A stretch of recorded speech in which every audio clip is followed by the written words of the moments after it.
This show is for anyone who wants to take charge of their health journey and thrive beyond the doctor's office. Learn how to navigate the healthcare system and discover solutions that work for your life. Hear from diverse voices as we explore what matters most. My name is Dr. Bio, and welcome to Beyond Clinical Walls.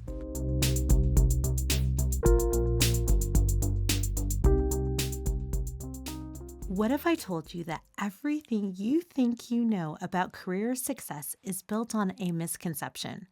That excellence isn't about grand gestures or innate talent, but about mastering moments so small most people miss them entirely. Welcome to Beyond Clinical Walls. I'm Dr. Bio, and today we're joined by Dr. Resa Lewiss, an emergency medicine professor and TED Med speaker who's revolutionizing how we think about professional growth. As a Time's Up healthcare founder and award-winning educator, she's spent years uncovering the patterns that separate those who thrive from those who burn out. Her new book, Micro Skills, makes an audacious promise. Pick it up on Friday, and you'll be better at your job by Monday. What she's discovered about the true nature of expertise might fundamentally change how you approach your career. And today, she's sharing exactly how.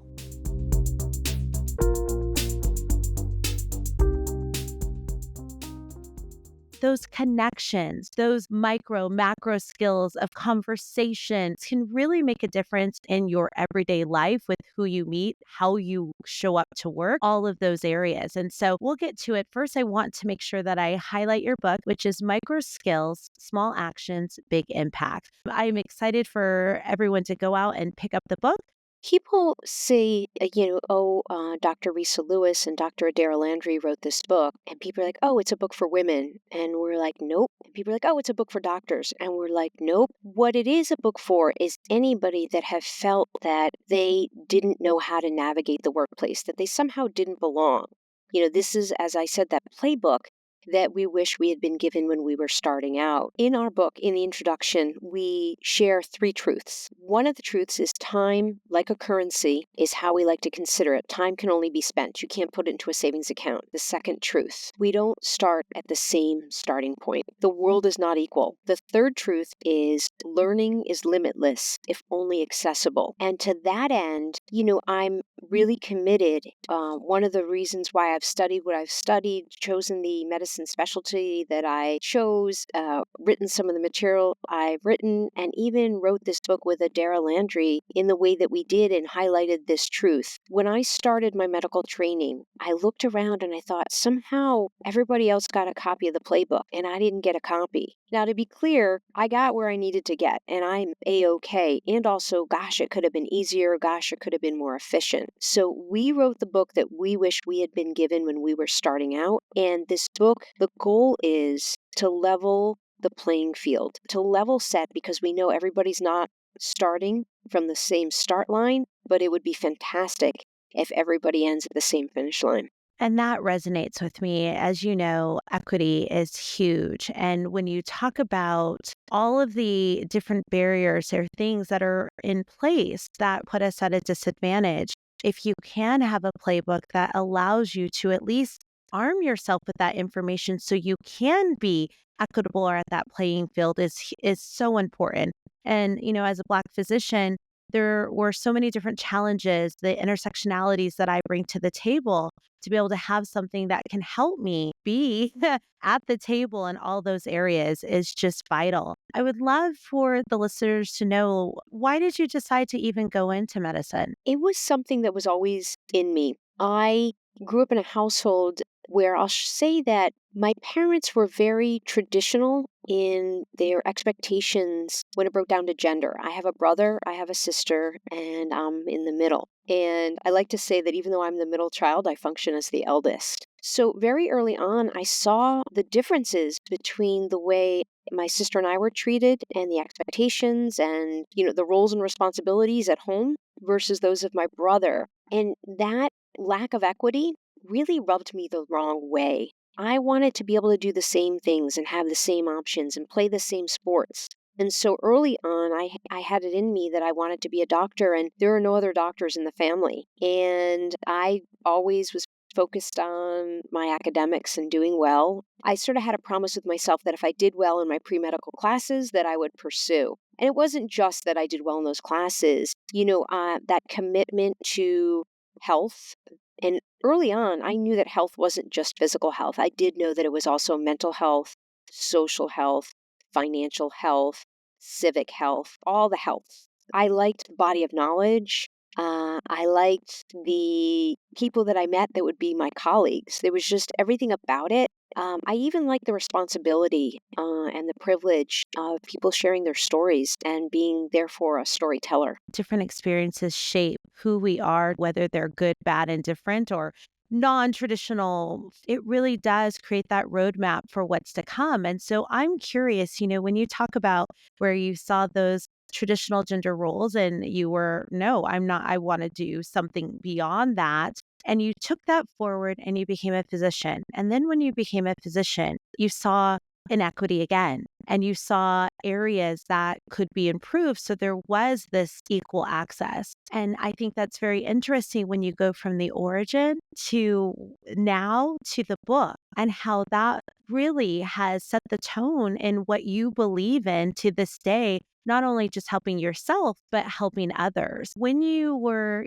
as of course, working as a physician, what were those pieces that you mentioned that were really glaring that were not equitable? There is lack of equity when it comes to patient care and what we see happening in the emergency department. Who definitely gets brought back quickly and put into a bed versus who waits in the waiting room.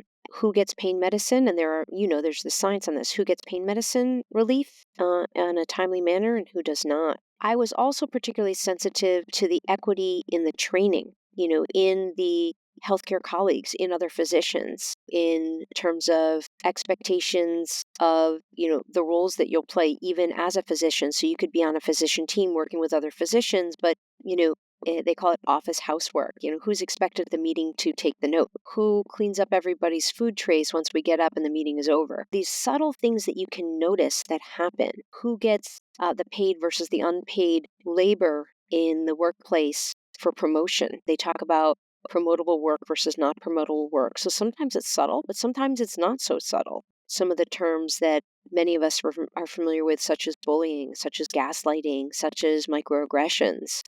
That lack of equity, again, it's not just a pure dichotomy, but there's definitely the patient care, patient safety, the way we care for patient side, but there's also the healthcare workforce side, which contributes to some of the things that we talk about in the book in terms of self-care and the burnout epidemic that we have in healthcare.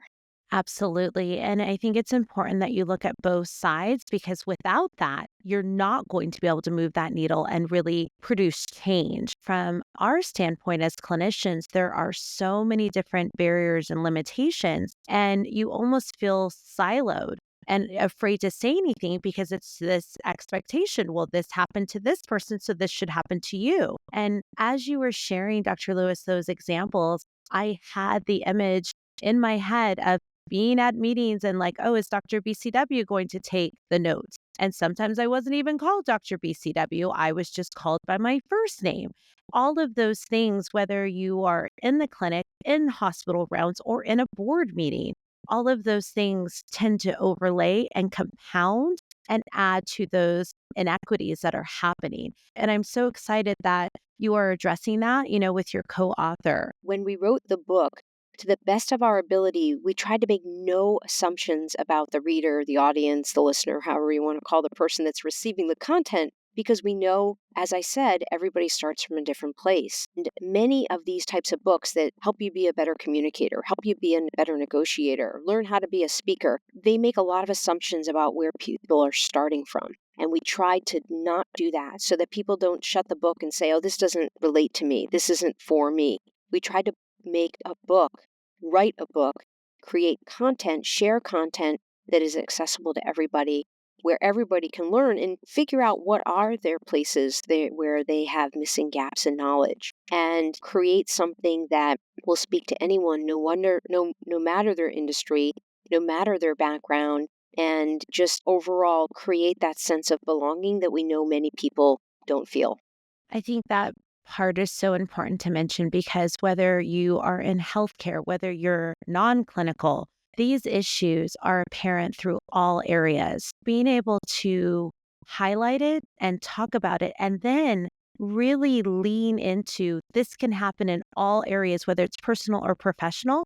And that's what you've created. You've created the ability for anyone to see themselves in this situation, but not only just see themselves but do something about it. What can that person do in that moment to advocate for themselves or to be aware and to be equal wherever they are? Bingo. When writing this book and submitting to an agency, then a publisher, you have to provide something called comp titles, comparative titles. And when we looked at the landscape of these books, business self help books, many tell you to go out and do this, go out and do that, but they don't tell you the how. So we were very intentional with the way we designed the structure of the book. It's in chunks. There's a story, and every story is real. It's either a Resa story or an Adaira story. Then we talk about the micro skill, and we don't want people to adopt the skill just for the sake of it. We explain why the skill is important. Then we say, listen, we understand why it may be difficult to incorporate this, to learn this. We get it. And then finally, we list bullet point critical actions to walk people through the actual actionable pieces to learn and to integrate the micro skill. I mean, that is truly what a playbook is supposed to be. There should be there's a problem. This is how you solve it and we're going to help you solve it. I am so excited for everyone to check it out. I'm going to go ahead and highlight it one more time. Micro skills, small actions, big impact. When you think of that title and you think of just the discussion that we just had and how it was broken down, that title is spot on and truly reflects the body of that book. So I'm so excited, and I would love for the listeners to hear how they can get in touch with you, just so if they have any questions and so forth. My co-author and I, Dr. Resa Lewiss, Dr. Adaira Landry, we're on all the socials, and we have website adaralandrymd.com and resalewissmd.com. The book is available wherever you get books, whether that's Amazon, Barnes& and Noble, Target, bookshop.org. You can ask your local library to carry it. You can ask your independent bookstore to order it. And we both went into the studio and recorded. So if you are someone that listens to books, you can listen to us reading our book. Oh, I love that. Thank you again, Dr. Lewis, for joining me. And as always, I'd love to end Beyond Clinical Walls with a level of gratitude. Thank you to everyone who just took the time to listen. I am grateful. This is Dr. BCW. Thank you for listening to Beyond Clinical Walls.